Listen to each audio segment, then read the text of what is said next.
William Samoei Ruto.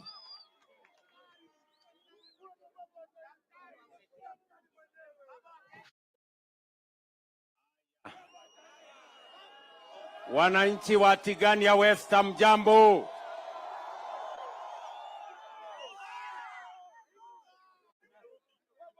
Aya, wangwana wa Keberoa mjambo. Mogeni kaire. Bwana Yesu asifiwe. Hebu mnisalimie hewani jameni, watu wa Oronione. Basi mimi kwanza nataka nimshukuru Mungu ametupatia nafasi, tumefika hapa Tigania West kwa mara nyingine tena.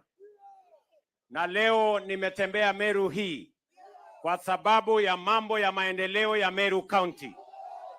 Na mambo ya maendeleo ni muhimu kwa sababu tulikubaliana tukimalizana na uchaguzi kazi ndio inaendelea. Na leo mimi nimefika hapa kazi ya watu wa Meru. Niko na mambo matatu ya muhimu. Hapa tuko na feedlot ambayo ni ya community ya watu wa hapa Kebero. Hii tumeweka pesa ya serikali milioni 120. Tutawaongezea milioni 30 kukamilisha hii feedlot yenu hapa. Nimeambia waziri na nimeambia PS Mweke wa mambo ya livestock wakamilishe kabisa na wahakikishe ya kwamba kuna vifaa zote ambazo zitawezesha wakulima wafugaji wa hapa waweze kutumia hii feedlot ili waweke pesa katika mifuko yao. Wananchi wa hapa tunaelewana?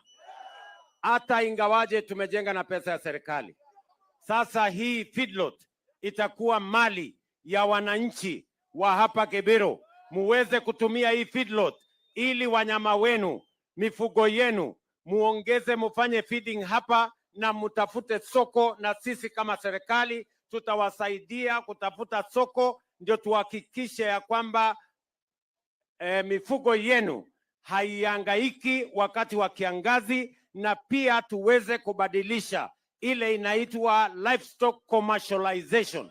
Ndio livestock iwe ni mahali ya kupata pesa. Wakulima hapa mko tayari?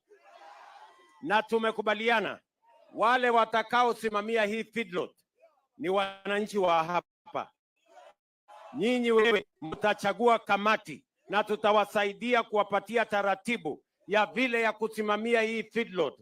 Ndio muwe na hay, mutafute molasses, mutafute ile vifaa zingine na chakula zingine ya kulisha ng'ombe zenu, ziongeze kilo, muweze kuuza ng'ombe ikiwa na bei ya sawasawa ili muweze kupata mapato zaidi kutokana na ufugaji wenu.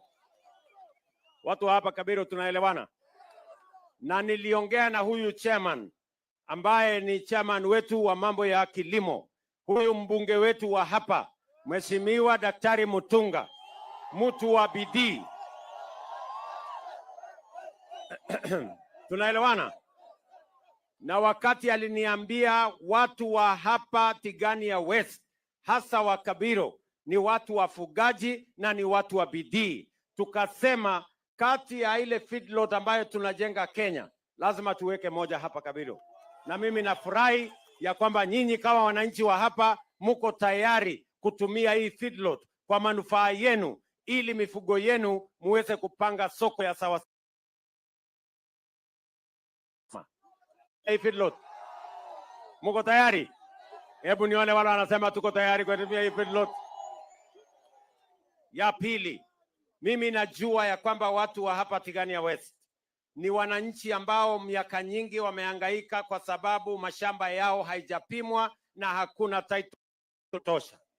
Leo tena mimi nimefika hapa kutimiza ahadi yetu kwamba kila mwananchi katika taifa letu la Kenya apimiwe shamba yake, apatiwe title deed yake, aweze kutumia hiyo title deed kujiendesha kibiashara, kuendesha kilimo yake, ndio tuweze kuzalisha uchumi, tuondoe umaskini taifa letu la Kenya na tujenge utajiri.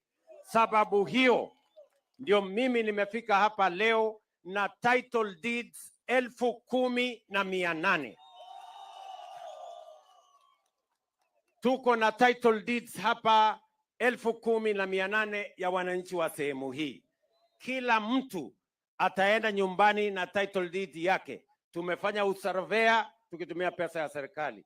Tumefanya yale mambo mengine mengi, na waziri huyu Alice Wahome, waziri wa mambo ya ardhi, nilimtuma hapa Meru juzi, nikaambia yeye watu wa Meru wako na matatizo makubwa sana kwa mambo ya mashamba. Inajulikana kwa miaka nyingi hapa Meru tumekuwa na matatizo ya mashamba. Ni kweli ama si kweli? Na dawa ya matatizo ya shamba ni kupimia kila mtu mahali pake, title deed, kuwe na mpaka, ndio wananchi waweze kujisimamia, kuendesha biashara yao, kuendesha kilimo yao bila ya ugomvi, bila ya chuki na bila ya kuhangaika. Tumeelewana jameni? So na hii ndio awamu ya katikati. Bado waziri huyu atakuja hapa Meru, bado nuko na title deeds nyingi ambazo tunakamilisha ya Meru County. Wakati tunapanga mambo ya title deeds ya Kenya, tunahakikisha kwamba ya Meru iko katikati, kwa sababu tunataka Meru isibaki nyuma. Watu wa Meru hoye! Tumekubaliana? Mimi nimekuja hapa tena jambo la tatu. Hapa Meru muliniambia ya kwamba sio watu wote wamepata stima makwao. Bado tuko na wananchi wengi wako kwa giza. Ni kweli ama si kweli? Na mnajua giza inatuletea hasara. Giza, shetani anapenda sana kuishi mahali iko giza. Ndio anasumbua wananchi wetu, ama namna gani? So leo mimi nimefika hapa na nataka mnisikize kwa makini. Serikali ya Kenya tumetafuta pesa bilioni 1.8, 1.8 billion. Tunataka kuunganisha manyumba ya wananchi mpya hapa Meru County. Na tumekubaliana na Daktari Mutunga na bunge wale wengine wote ya kwamba wao watatusaidia kutuambia fulani bado iko giza, sehemu fulani bado iko giza, ndio tupeleke stima huko, tuondoe giza, tuweke mwangaza, ndio shetani ahame. Ama mnasemaje watu ya Tigania, mnasemaje? Tuko pamoja? Mnasema tuendelee na hiyo kazi? Tuendelee na hiyo kazi. Mimi nimekuja hapa jambo la nne hapa Meru tena. Hapa Meru tulikubaliana ya kwamba ili kusaidia wakulima wetu lazima tuwe na soko ambayo mazao yao inaweza kupelekwa sokoni ili wauze wapate pesa, na wale wanafanya kazi sokoni pia wawe na mahali pazuri. Soko imejengwa sawa sawa, mahali kuna cold room, mahali kuna stima, mahali kuna maji, mahali kuna usafi, ili tuhakikishe ya kwamba wafanyabiashara wetu, kina mama mboga na wale wengine wote, wanafanya kazi mahali ambapo panafaa. Na sababu hiyo tunajenga soko 8 mpya hapa Meru, zile kubwa. Leo asubuhi nimeanzisha soko kubwa pale Maua Town. Soko ingine tunajenga Athiru. Soko ingine tunajenga hapa Kianjai. Mimi nilikuja hapa Kianjai sini, nikawaambia wanipatie nafasi kidogo. Sasa nimetafuta pesa zaidi. Sasa nimewapatia milioni 270 ya kujenga soko ya hapa Kianjai. Nyinyi mnanielewa ndugu zangu? Na sehemu zingine hapa Maua, hapa Mutwati pia tutajenga soko. Kule Lare tunajenga soko. Kule Timau tunajenga soko ingine. Hapa vile hapa Mudhara hapa inaitwa nini pale?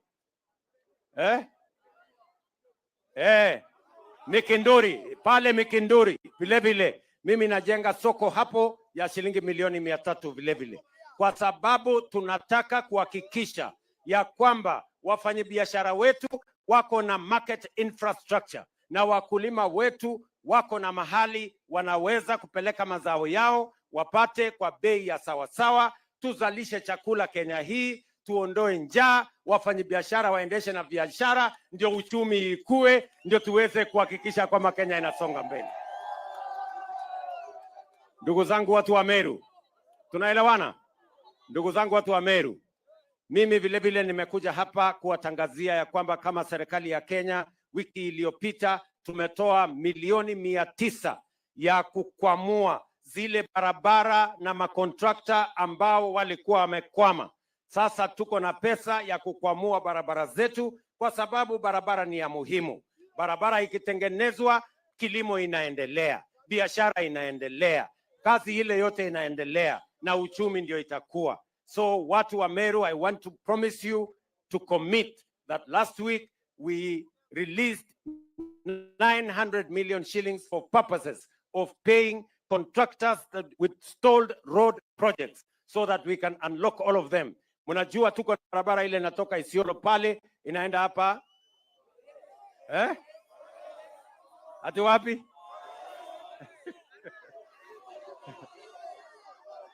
Hapa Kelele. Ndio.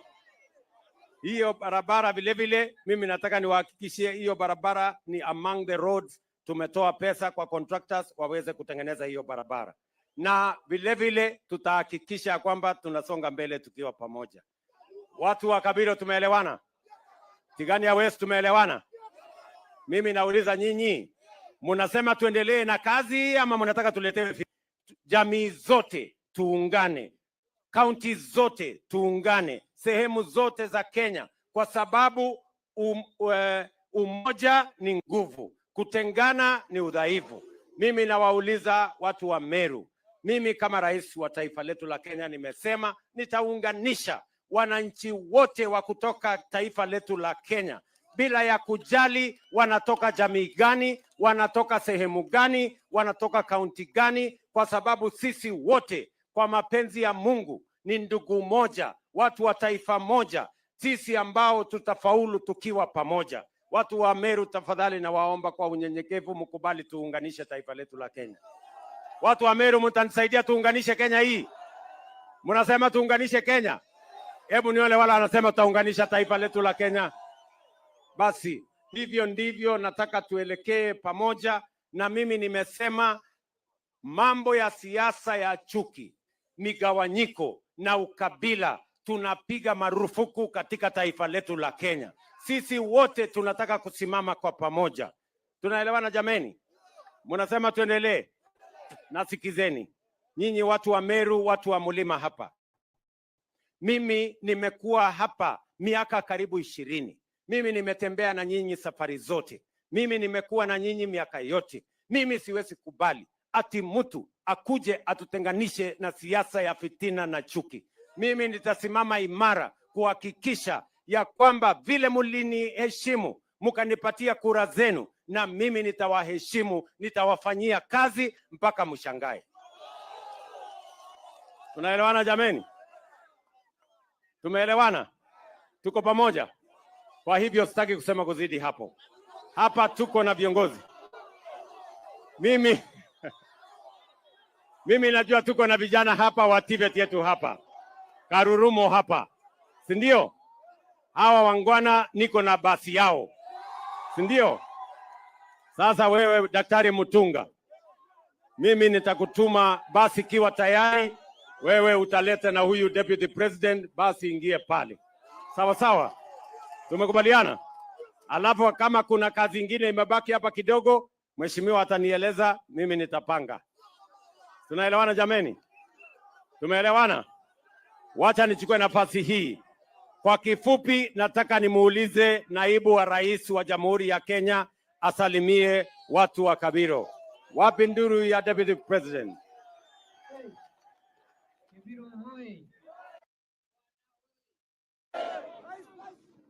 Asante sana. Asante Mheshimiwa Rais. Ibokenete. Mugeni Kaire. Mugeni Mathato. Umefurahia vile rais amefika hapa? Wacha nione kwa mkono wale wamefurahi rais amefika hapa kwetu leo. Rais, asante sana. Mimi najua area hii ulinituma hapa 2023 mambo ya usalama. Safari hiyo kulikuwa na shida hapa, na mimi nashukuru Mungu hiyo mambo ya usalama imedhibitika na ile matatizo kidogo imebaki. Waziri wetu mpya atakamilisha. Leo nimefurahi kufika hapa kuona hii feedlot. Rais, umefanya vizuri kwa sababu wakati wa campaign tuliambia wananchi hapa utawawezesha mifugo yao kupata mahali ambao wanalewa, wanakuwa na weight ya kutosha, wanafanyiwa disease control ili tupeleke katika soko ya Nyeri adjudication area. Hii title deed sasa ardhi yao itapanda. Kuna mradi mkubwa wa kuzalisha umeme, wind power.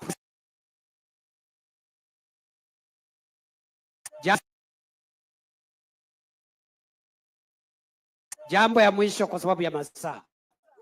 Rais, endelea siendelee? Wacha nione kwa mkono wale wanasema rais aendelee. Acha niachie hapo. Tuko na viongozi wengi, lakini kwa sababu ya masaa sio wote wataongea.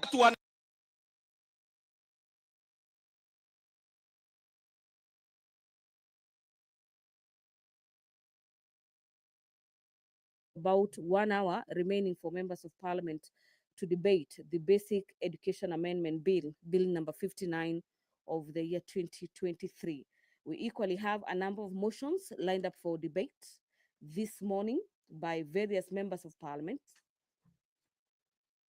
And before I take you through the motions, allow me to tell you on Standing Orders number 44, subsection 2C, we have Honorable Member Mashua Waithaka, the Honorable Member from Kiambu, who will be requesting for a statement on attempted grabbing of land belonging to the late Elijah Mwangi Kinyanjui. I want to believe this is in Kiambu County.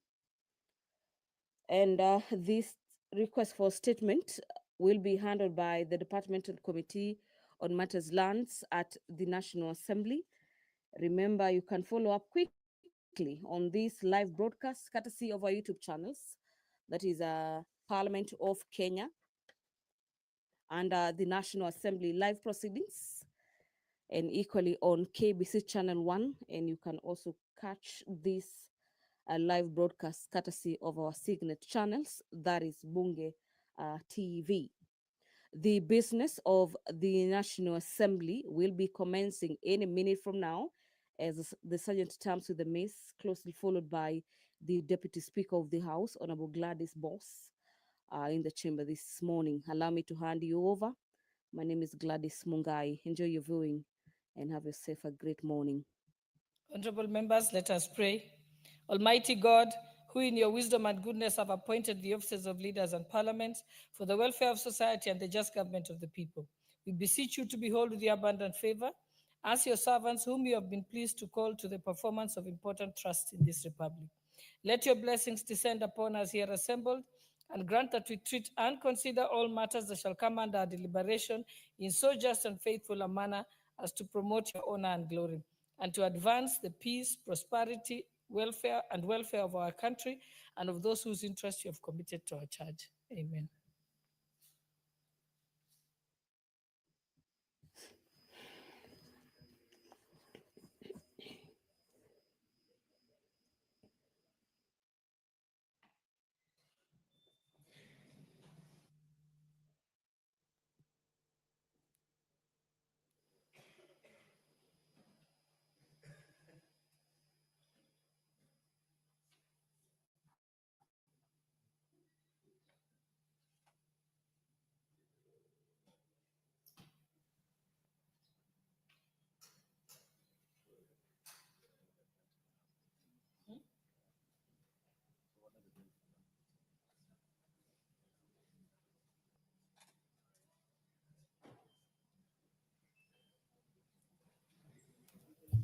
Sergeant at Arms, ring the bell for 10 minutes.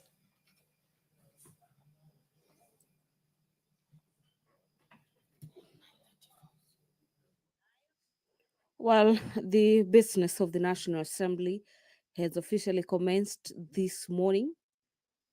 The Deputy Speaker of the National Assembly, Honorable Gladys Boss, is already presiding over this live proceedings of the House this morning. We have the quorum bell on ring mode at the National Assembly to give some sort of leeway for members of Parliament within the presence of Parliament to make their way into the chamber this morning. As we await for signals from the sergeant-at-arms in the chambers, who will be doing the head counts to ascertain if the House has the numbers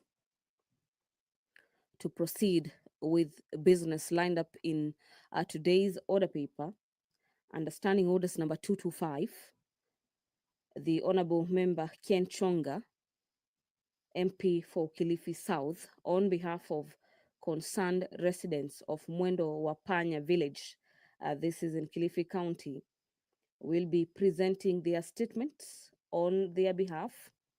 The statement pertains the persistent harassment and unlawful eviction of people living on LR number 176/111/MN. This is the number of the land in Mwendo Wapane village in Mpeteni ward in Kilifi South constituency.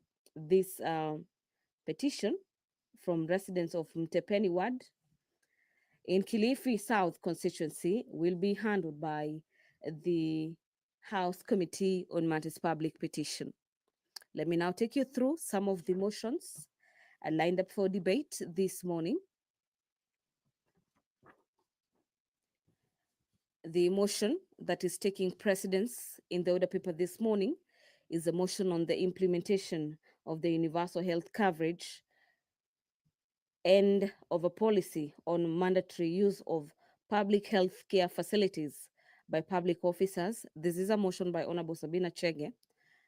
They're aware that Article 43, subsection 1A of the Constitution do provide that every person has the right to the highest attainable standards of health, which includes the right to healthcare services, and aware that the government committed to accelerating the attainment of the universal health coverage, popularly known as UHC, to ensure that all Kenyans do have access and receive essential quality health services. Equally cognizant of the fact that in 2020, the Ministry of Health adopted the Kenya Universal Health Coverage Policy 2020 to 2030 with the theme of accelerating attainment of the universal health coverage, which is currently being implemented through the introduction of the Social Health Insurance Fund. The House therefore resolves that the government, through the Ministry of Health, implements the Kenya Universal Healthcare Coverage Policy, which runs from 2020 all the way to 2030, and introduce a policy on a mandatory use of public healthcare facilities by all civil servants, public officers, and state officers in the country. The supporting and promoting of local fertilizer manufacturing industries is yet another motion that members of the National Assembly are set to consider this morning. This motion lined up for debate is a motion by Honorable Samuel Atandi. Quorum has been attained.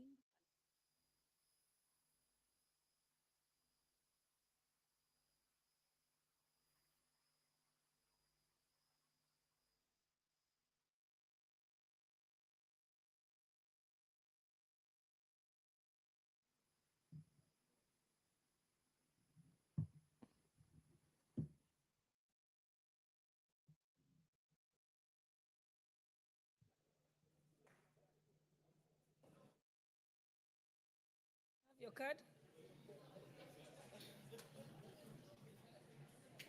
Do you have your petition ready?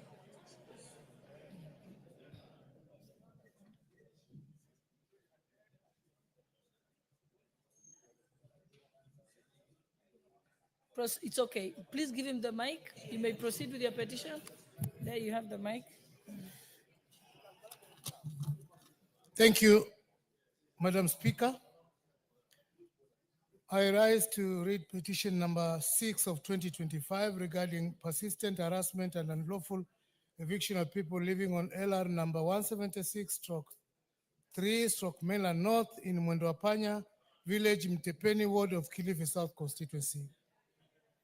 I, the undersigned, on behalf of the concerned residents of Mwendo Wapanya village in Mtepeni ward, Kilifi South constituency, draw the attention of the House the following.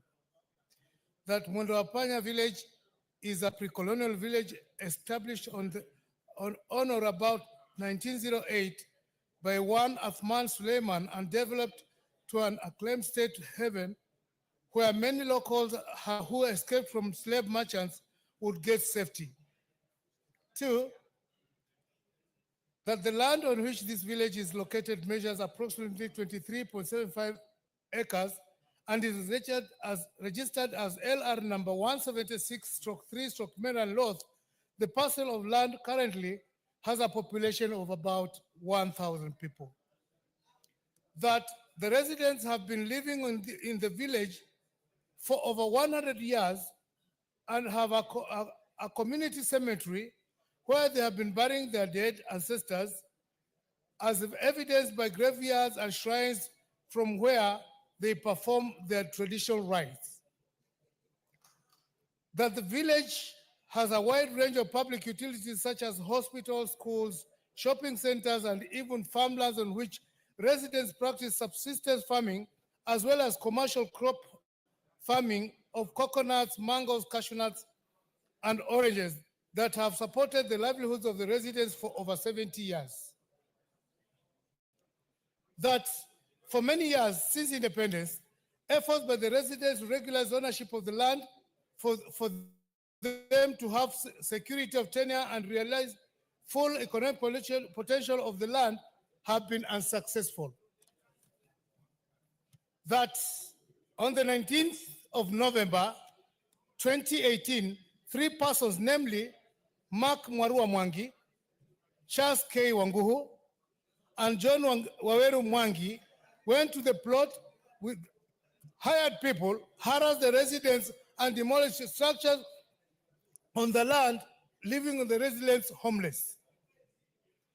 That in November 2021, residents of the village were shocked to learn that the parcel of land which they inherited from their ancestors and have lived on it for many years had been registered in the name of the 3 persons above, namely Mark Mwangi, Mwarua Mwangi, Charles K. Wanguhu, and John Waweru Mwangi without their consent. That the residents who have no other known home other than Athwana village, hence have nowhere to be relocated to.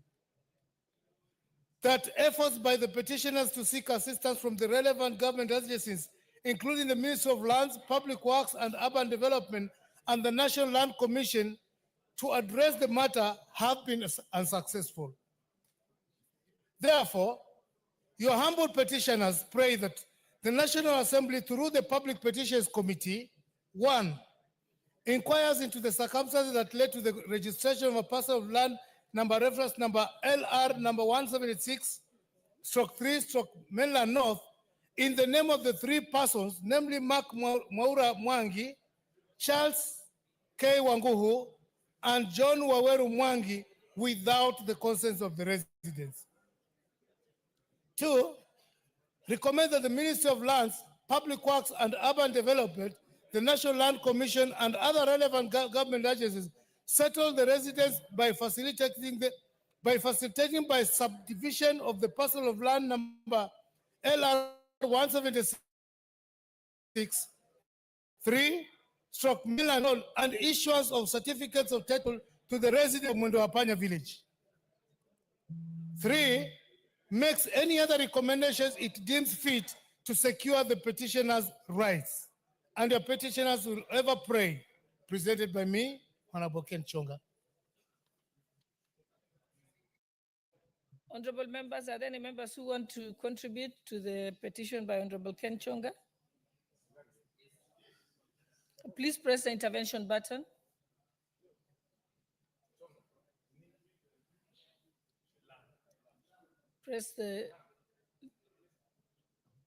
Those who want to contribute to this, press the intervention button. Okay, you may proceed. Okay. Asante Bi Speaker kwa kunipatia nafasi hii kuchangia katika petition hii. Bi Speaker, mambo ya wakazi kuhangaishwa na mambo ya mashamba imezidi sana, haswa sehemu za pwani. Utakuta kwamba watu wamekaa katika mashamba yao kwa muda mrefu sana, lakini kwa sababu ya uzembe wa baadhi ya maafisa wa serikali ambao wamechukua jukumu la kusaidia wananchi kupata hatimiliki, wao ndo wamekuwa chanzo cha kusaidia mabwenyenye na watu ambao hawana uhusiano na mashamba yale na utamaduni wa pale, wanawapatia hatimiliki kinyume na matakwa ama matarajio ya wale wananchi. La kutamausha zaidi, Bispika, ni kwamba sahihi hata polisi wamekuwa wanaingilia sana mambo ya mashamba kuliko kulinda usalama wa wananchi. Wanapewa court orders ambazo hawajathibitisha. Usiku wanaenda wakihangaisha wananchi, wakivunja nyumba zao, wakisema kwamba hiyo shamba ni ya mtu fulani bila kufuatia zile taasisi ambazo zinahusika kama vile National Land Commission ama Wizara ya Ardhi. Kwa hivyo ninaunga mkono petition hii iweze kuangaliwa vizuri ili hawa wananchi waweze kupata haki yao, na si hapo peke yake. Kumekuwa na visa vingi sana hasa sehemu za pwani, wananchi ambao wameketi kwa shamba ya mababu zao, wako na makaburi yao, kuna makanisa, kuna misikiti, kuna shule, unakuta kwamba mtu anakuja anasema kwamba hili shamba ni langu. Kwa hivyo tunaomba haya masuala ya kuwa na uskota katika sehemu za pwani ziweze kuchunguzwa ili wananchi wapate hatimiliki, waweze kuishi kama Wakenya wengine. Asante Bispika. Mheshimiwa Kasim Tandaza, member from Natuga. Thank you, Honorable Speaker, to give me this opportunity to add my voice into this sad situation. It is so sad that 60 years after independence, we have locals, we have indigenous people who up to now are said to be landless, to be squatters on areas, residing on areas where their ancestors, for as far as they can remember, we are not talking about 100 years, 200 years. For as far as history can rewrite itself, they've been living there. But somebody, by the mere fact that he was able to corrupt the government, the land officials, those who are in power, now have the right to evict locals, to evict people from their rightful homes, from their rightful lands. I don't know, Honorable Speaker, for how long this will continue. It is not just in Kilifi. It is in Kwale, it is in Lamu, it is especially along the coast. And especially so, given that our land, fortunately, God gave it to us, which is fertile. We have favorable weather. We have the beaches. And I don't know from what point somebody decided that the coastal people, the indigenous people, do not deserve those pieces of land. They do not deserve beach lands simply because they, for as long as we can remember, they have not been in government per se. And I'm saying this because this has always been perpetrated by the officials of the government, and it is so sad. Honorable Speaker, we've had these petitions before. I brought a petition for Golini Settlement Scheme. I brought a petition for Tiwi. We brought a petition for WA. And I'm also questioning the powers of this parliament when it comes to handling petitions, especially on land matters. I remember the last petition that I did. The committee went to the extent of asking the CS then, lands, to nullify that title deed so that a proper survey can be done and the locals are given their passes. Up to now, nothing has happened. You go to the CS, you will hardly be able to see. That time it was her, and even now it is her. The petitions are there. You go to our committee on implementation, nothing happens. So, Honorable Speaker, as I support support this petition. I'm really worried about next steps that will be taken actually to salvage this situation, to have these locals on their land. It is high time, though we are very peaceful people, especially the coast areas. We are known for being peaceful and we are known to be very welcoming. Probably it is high time we also handle these matters differently from our own perspective. Our being mindful of the law, our being law-abiding, I think, has been taken for granted, and it's high time, especially for us leaders from coast, we actually sit down and see how we can handle this matter from our own, with the resources that we have, with the strength that we have. Otherwise, we've been taken for a ride for a very long time. Honorable Speaker, I support this petition, but I'm really worried about how it is going to be solved given the previous petitions touching on land matters from the coast. Thank you, Honorable Speaker, for giving me this opportunity. The Honorable Member for Endebess, Honorable Pukose. Honorable Speaker, I want to stand and support the petition by the Honorable Ken Chonga, member for Kilifi South, pertaining to the land issue in his constituency. And Honorable Speaker, listening to him, this is a matter that should be expeditiously be resolved. But unfortunately, Madam Speaker, the petitions committee has been very slow in processing petitions. I have a petition which I raised close to almost now, going to almost 2 years, and it has not been resolved pertaining to Jepchoina settlement scheme. And as we speak now, Honorable Speaker, when Honorable Ken Chonga raises this petition, I think maybe when we go back, I think it should be resolved quickly, and any other petition that is pending before. And I normally see it closer to the chair of the petitions committee, who is always here and is listening to this.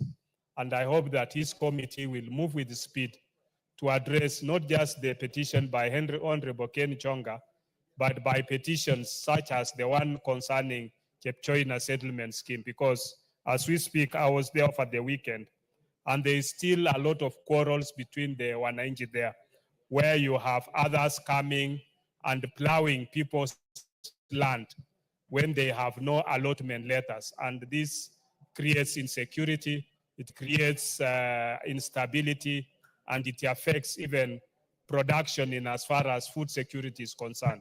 So, Honorable Speaker, as we bring these petitions into the House, we expect that they should be expeditiously resolved. And I don't know whether the committee should be able to table the reports in this House, and then maybe move even some motions or debates so that members can be able to contribute to those motions and see and resolve some of the problems. Because under our Constitution, Article 95, it gives this House the power to resolve citizens' issues, people we represent, and therefore it is important that when people bring petitions to us as Parliament, we should be able to resolve those issues and make recommendations that gives stability, gives a way forward to our citizens. Thank you, Madam Speaker. I support. The Honorable Member for Seme, Honorable Dr. Nyikal. Thank you, Honorable Speaker, for giving me this opportunity. I rise to support this petition. Madam Speaker, land is a big issue in this country. Citizens do not live in peace and at ease.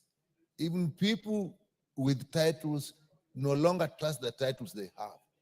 In 1 minute, somebody says and the title is challenged. You do a search on land, you get a search certificate. That has no meaning. And I think it is time that as the committee looks at this, look at the broader issue of land. I think this is one area we must come out. It's not only at the coast, in towns and everywhere. And look at the proper entitlement to land, the proper certification of land, the proper registration, so that when citizens have a piece of paper from a government office, it has a meaning. and that it should be exploited. These processes, delayed processes, invite people with ill intentions to actually occupy other people's land and even claim it. With that, Mr. Speaker, I support this petition, and I really ask the chair of the committee to look at broadly the issue of land. We are terrestrial animals. We don't live in air or water. We can only live on land. And if there is anything where we should have peace, it is land. Thank you, Madam Speaker.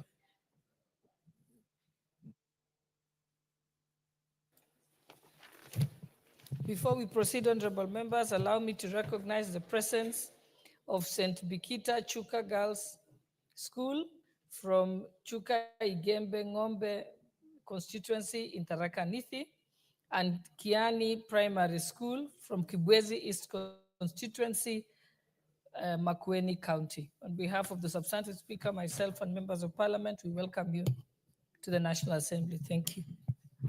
The Honorable Member for Kilifi North, Honorable Baya. Honorable Speaker, I want to say thank you very much for giving this opportunity to support the Honorable Ken Chonga on this petition. Honorable Speaker, the Mwendo Panya land issue is a thorn in the flesh of the people there. The Honorable Ken Chonga in the 12th Parliament raised this issue. This issue was investigated and a report was tabled, but nothing happened. The people there continue to suffer. The residents of Kilifi South, and especially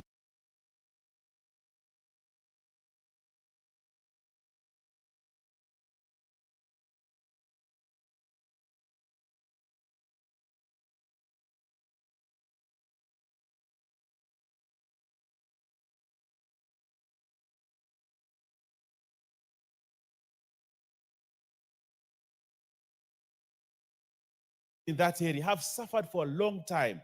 Many times people come and claim that land, they want to demolish, they want to evict them, and the Honorable Ken Chonga has used a lot of his money to try to settle. But he brought it to the right place, Parliament, where solutions to the people will be found. But this Parliament never gave Ken Chonga a solution. Actually, I would say it failed him as a member. And it failed the people of Kilifi South. They deserve better, the people of Kilifi South. And they have a representative who has, for a long time, tried to push this. Honorable Speaker, the laws of this country allow that a possession can be done if the owner has not been there for many years. Adverse possession can be done to ensure the people of Kilifi South, the people of Mwendo Panya get their land. But Honorable Speaker, the lack of proper mechanism to ensure that what is decided in this chamber moves to the executive for proper execution has failed. And that is where we have Ken Chonga bringing this thing in the 13th Parliament. But Honorable Speaker, I want to add the petition committee chaired by the very able chairman here to ensure the expedite on this to stop the suffering of the people of Mwendo Panya. They are Kenyans, they deserve better, they deserve to be accorded the best treatment in terms of land ownership. Honorable Speaker, I want to ask the chairman of the committee, please work hard on this one, make sure at the end of the day it is executed and the implementation committee follows up the matter so that the people of Mwendo Panya get the justice. I thank you, Honorable Speaker. The Honorable Member for Mgwen, Honorable Mengit.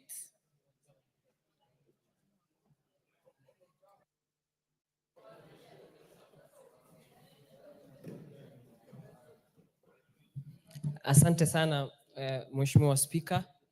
Ningependa kuchangia mswada huu ya petition kutoka kwa Mheshimiwa wa Pwani Ken Chonga. Hii maneno ya land grabbing, Mheshimiwa, haiko sehemu ya Pwani peke yake, iko sehemu zote Kenya, na mimi nikiwa mmoja wao committee ya lands. Mheshimiwa Speaker, mimi husikitika sana na kusikia uchungu sana wakati ambapo wazee wanapokuja kwenye kikao chetu na malalamishi ya mashamba, issues ambao watu wamenyang'anya hao mashamba, wakija wakilia, hayo masuala haijatatuliwa kwa miaka mingi sana, zaidi ya 30 years, Mheshimiwa Speaker. Hii ni uchungu sana. Nataka tu niwasi, ingawa tuko na mikakati na sheria ambayo inahusu hiyo masuala ya umiliki wa mashamba, lakini imekuwa shida sana, Mheshimiwa Speaker, kwa sababu licha ya waziri na katibu kuweka hizo mikakati, hiyo yote haitoshi. Ningesii tu wale wizara mengine, Honorable Speaker, ya security, wizara nyingine ambayo petition, wizara Mheshimiwa Speaker, waje pamoja na wa expedite hii process, Mheshimiwa Speaker, ili hao watu ambao wanateseka